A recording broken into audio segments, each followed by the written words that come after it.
In today's news, your dog's late-night barking could now cost you $200 after 8 p.m. Trump's $600 billion Saudi investment pledge has economists raising eyebrows. Qatar's $400 million luxury Boeing 747 gift is Air Force One. Critics call it foreign influence with extra legroom. Let me fill you in.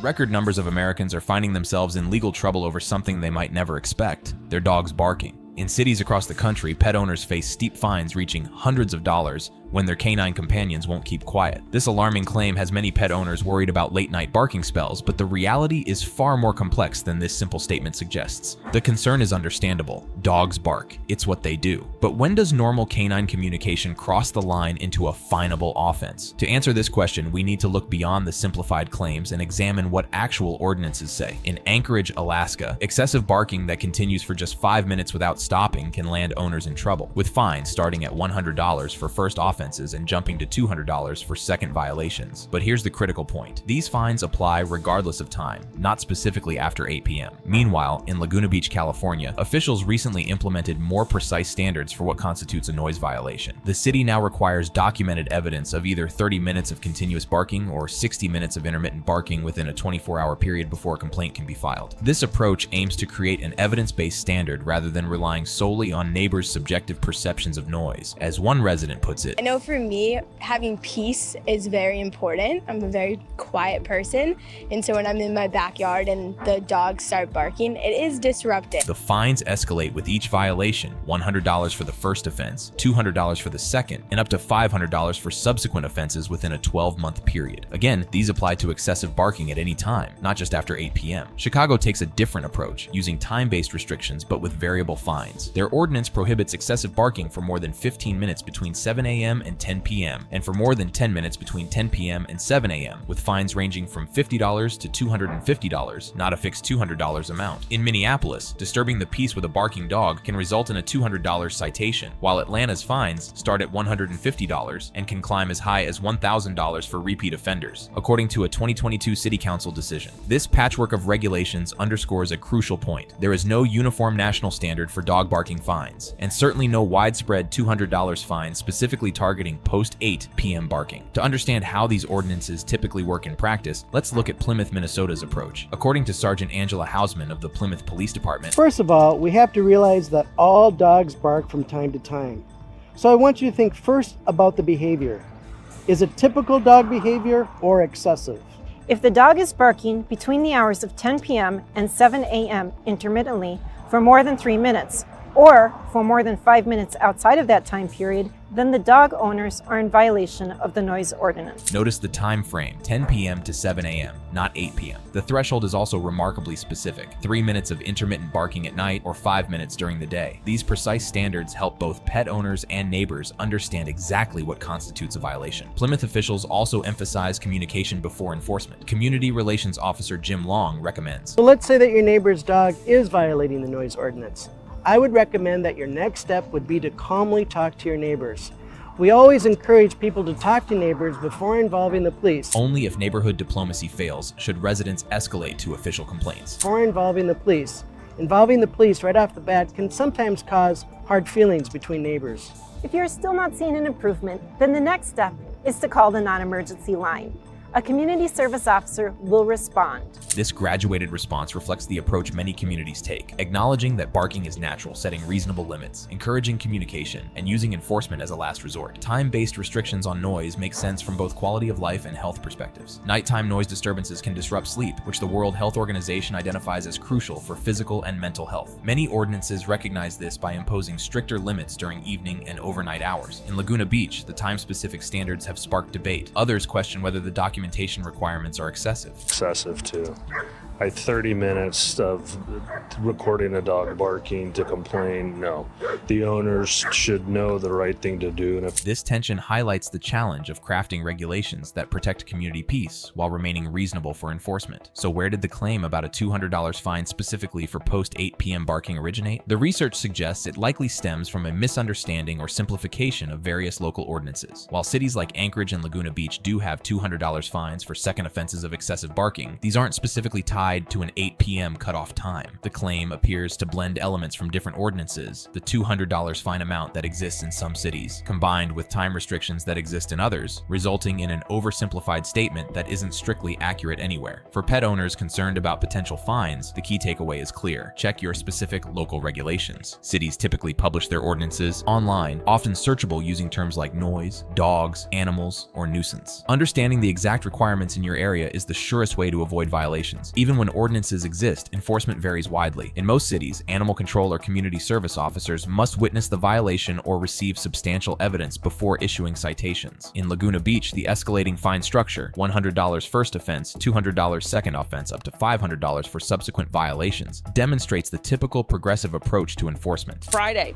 animal control officers can issue a warning to violators or a fine that begins at $100 and can climb as high as $500 for subsequent offenses. The graduated system offers pet owners chances to tackle barking issues before facing hefty fines. For those worried about their dog's barking habits, several strategies can help prevent violations. Training and behavioral interventions can address excessive barking, while environmental modifications, like blocking visual access to pedestrians, can reduce triggers. Ensuring proper exercise and mental stimulation can also prevent boredom-related barking. For dogs with separation anxiety, gradual desensitization or seeking professional behavioral help might be necessary. As a last resort, anti-bark collars, humane varieties, can be considered under veterinary guidance. Above all, maintaining good communication with neighbors can prevent complaints from escalating. Neighbors who feel heard and see efforts to resolve the issue are generally less likely to file formal complaints. The claim that you'll be fined $200 if your dog barks after 8 p.m. oversimplifies the complex reality of local noise ordinances. While many cities do have fines that could reach $200 for excessive barking, these typically don't target a specific 8 p.m. cutoff time, instead using different hours or applying regardless of time. Pet owners should familiarize themselves with their specific local regulations, which vary dramatically across jurisdictions. Understanding these rules, maintaining good neighbor relations, and addressing problematic barking through training and management techniques are the best ways to avoid violations and contribute to community harmony. As we navigate the complexities of urban living with our canine companions, finding the balance between natural dog behavior and neighborhood peace remains an ongoing challenge for communities nationwide. Shifting from domestic concerns to international diplomacy, President Donald Trump's May 2025 visit to Saudi Arabia has generated headlines worldwide with announcements of staggering investment figures. The trip, Trump's first foreign journey since his re-election, culminated in what the White House has characterized as a historic and transformative $600 billion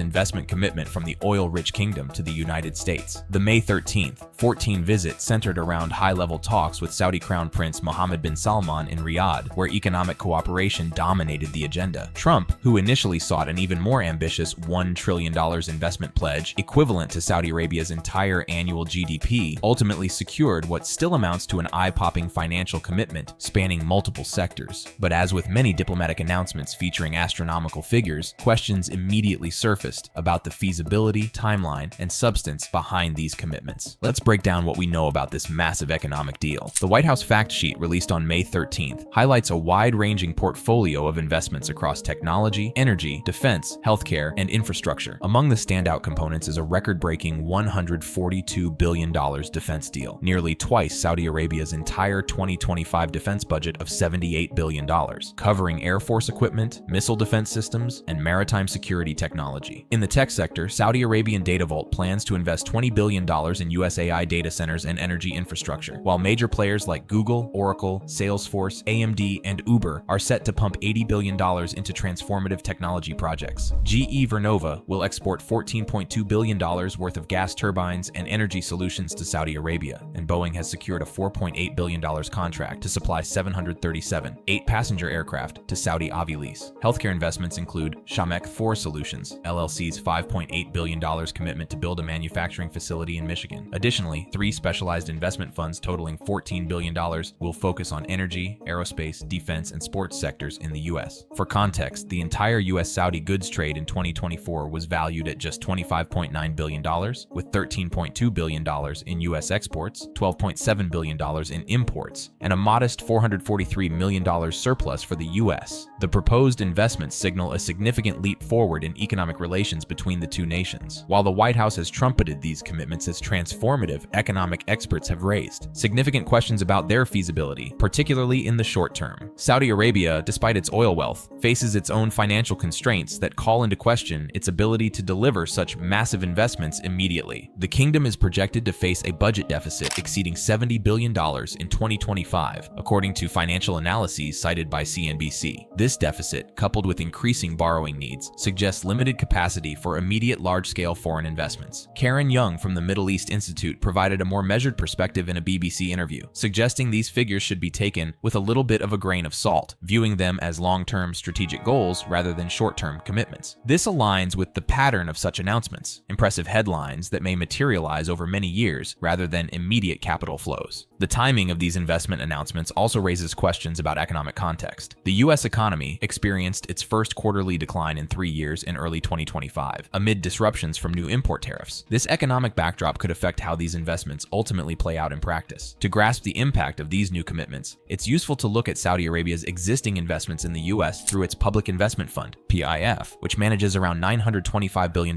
in assets. The PIF already holds significant stakes in major American companies, including an 8.4% stake in Uber, investments in Electronic Arts, and substantial holdings in Lucid Motors. This context suggests that some of the newly announced deals might be extensions of existing partnerships rather than entirely fresh investments. The PIF's established relationship with companies like Uber could potentially serve as a springboard for portions of the new $80 billion tech investment announced during Trump's visit. Saudi Arabia's investment strategy aligns with its Vision 2030 plan, which aims to diversify the kingdom's economy away from oil dependence. Investments in technology, healthcare, and infrastructure serve this diversification goal while also creating potential returns from the U.S. market. This isn't the first dramatic investment announcement involving Gulf states and the Trump administration. In March 2025, the United Arab Emirates announced a $1.4 trillion commitment over 10 years following meetings with Trump. That figure, even larger than the Saudi pledge, faced similar skepticism regarding short-term feasibility. These parallel announcements suggest a potential pattern in U.S. Gulf relations. Headline-grabbing investment figures that generate immediate positive press, while the actual deployment of capital may follow a much longer and more measured timeline. They represent aspirational goals for economic cooperation, rather than immediate transfers of funds. The Crown Prince himself framed the Saudi commitment in ambitious terms, stating that the U.S.-Saudi partnership aims for a $1 trillion collaboration across military, security, economic, and technological sectors. This trillion-dollar figure, far beyond the already substantial $600 billion announced, further underscores the aspirational nature of these commitments. While economic announcements dominated headlines, Trump's Saudi visit included significant geopolitical dimensions. Most notably, Trump announced plans to lift long-standing U.S. sanctions on Syria, a move requested by Crown Prince Mohammed bin Salman, and aimed at supporting Syria's recovery following the toppling of President Bashar al-Assad in December 2024. This sanction relief announcement, coupled with the economic commitments, demonstrates the multifaceted nature of U.S.-Saudi relations under the current administration. The timing is particularly significant given regional developments, including ongoing concerns about Iran's nuclear program and efforts to normalize relations between Saudi Arabia and Israel. The economic announcements should be viewed in this broader context, not merely as business deals, but as elements of a complex diplomatic relationship with strategic implications for the entire Middle East. Reaction from the business community to these investment announcements has been mixed. While companies named in specific deals like Boeing and GE Vernova have welcomed the potential boost to their order books, broader market reaction has been more measured, reflecting skepticism about how quickly these commitments will materialize. For U.S. companies, particularly those in the defense sector, the announcements represent potential long-term business opportunities rather than immediate revenue. The $142 billion defense agreement, if fully implemented, would be transformative for American defense contractors, but would likely be executed over many years through multiple contracts. Similarly, the $80 billion technology investment pledge, involving companies like Google and Uber, represents a framework for collaboration rather than immediate capital infusion. These companies may see gradual increases in Saudi investment over time, rather than sudden massive funding. For the United States, the potential economic benefits of these investments would be significant if fully realized. The White House emphasizes job creation and economic growth, particularly in manufacturing regions that would benefit from Saudi investments in sectors like healthcare manufacturing and energy infrastructure. The Michigan-based IV fluid manufacturing facility, announced by Shamek 4 Solutions, for example, represents the kind of direct foreign investment that creates American jobs while also serving Saudi economic interests through technology transfer and diversification. For Saudi Arabia, these investments align with the kingdom's Vision 2030 goals of economic diversification beyond oil. Investment investments in technology, particularly AI and data centers, position the kingdom to participate in high-growth sectors of the future global economy while developing domestic capabilities. However, economic analysts urge caution about expecting immediate impacts. The projected $70 billion Saudi budget deficit in 2025 suggests that the kingdom may need to carefully phase these investments over time, potentially adjusting timelines based on oil price fluctuations and other economic variables. President Trump's Saudi Arabia visit in May 2025 resulted in announcements of potentially transformative economic cooperation,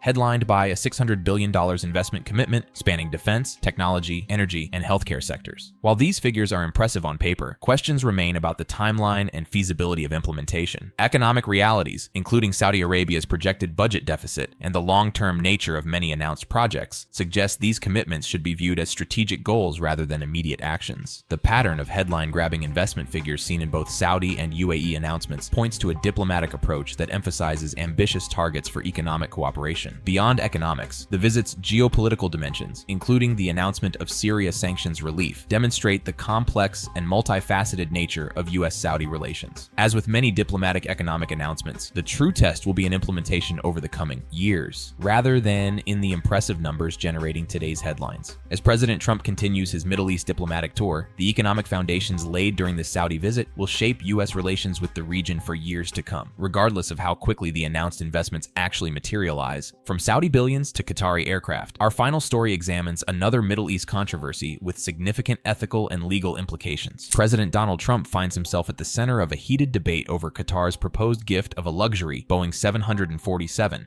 jet valued at approximately $400 million, intended to serve as Air Force One during his presidency. The controversy erupted after reports emerged that Trump's administration plans to accept the jumbo jet from Qatar, with the aircraft serving temporarily as presidential transport before eventually being donated to Trump's presidential library after his term ends in January 2029. The proposal has sparked intense scrutiny from ethics, watchdogs, legal experts, and lawmakers concerning potential conflicts of interest, constitutional questions, and security implications. Trump personally inspected a similar 13-year-old Boeing 747 on February 15, 2025, at Palm Beach International Airport near his Mar-a-Lago residence, signaling interest in the arrangement months before it became public knowledge. Now, as details emerge, the administration faces pointed questions about the propriety and legality of accepting such a valuable gift from a foreign government. The president has forcefully defended the proposed arrangement, characterizing it as a beneficial solution to aging Air Force One aircraft and a gesture of appreciation from a strategic ally. In a recent interview, Trump framed the gift as pragmatic governance rather than an ethical concern. I could be a stupid person to say, oh, no, we don't want a free plane. We give free things out. We'll take one, too. And it helps us out. Because again, we're talking about, we have 40-year-old aircraft. Trump places the gift in the context of delayed replacements for the current Air Force One fleet, which is over 30 years old. The new Boeing VC-25B aircraft, ordered during his first term, has faced significant production delays, a situation he blames on change orders that were so stupid, so ridiculous, made during the previous administration. The price down much lower.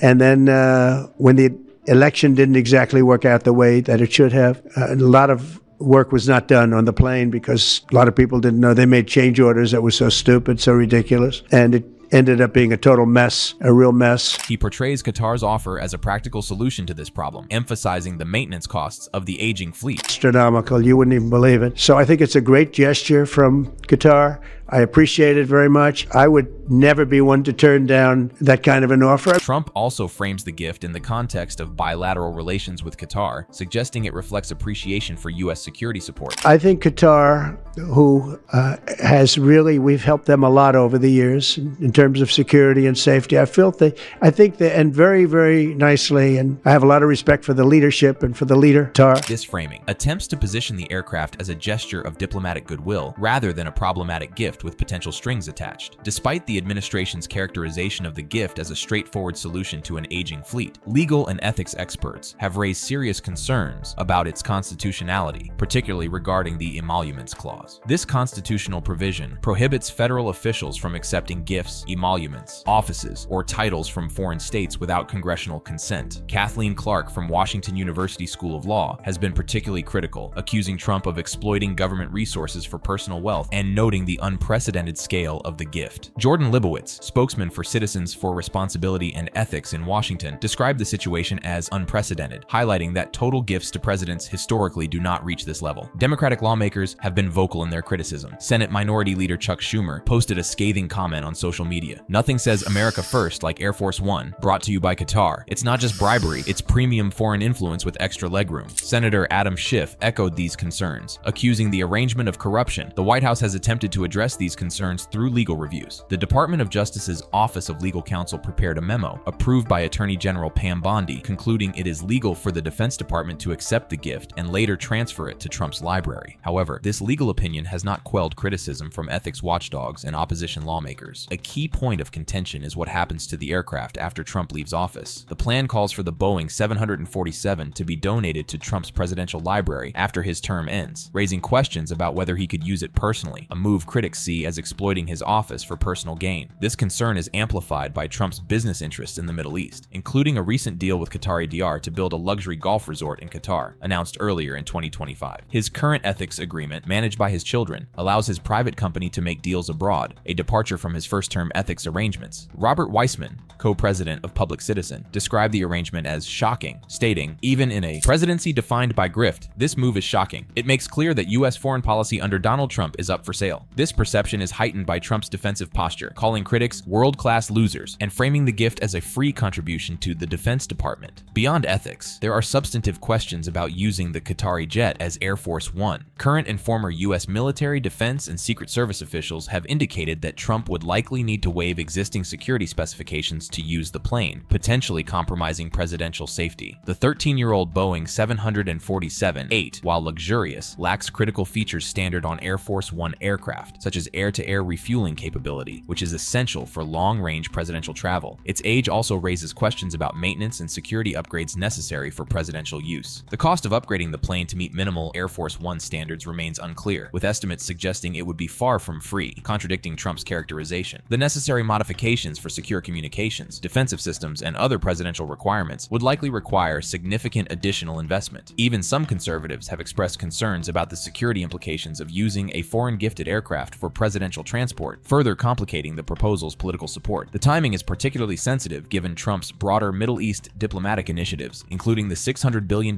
Saudi investment announcements and his decision to lift sanctions on Syria. Critics worry that these interconnected developments suggest a transactional approach to foreign policy that prioritizes personal or bilateral benefits over broader strategic interests. The fact that the gift would eventually go to Trump's personal presidential library, rather than remaining permanent government property, heightens these concerns, creating the appearance of personal benefit from official diplomatic relationships. The political response to the proposed gift has largely fallen along partisan lines, though with some nuance. Democrats have been vocal in their criticism, with Schumer's premium foreign influence with extra legroom comment capturing their ethical concerns. Republicans have been less publicly critical, though some have privately questioned the wisdom of the arrangement. Well, that's a wrap. If you enjoyed this video, check out these other ones on your screen right now. Thanks for watching. Till next time.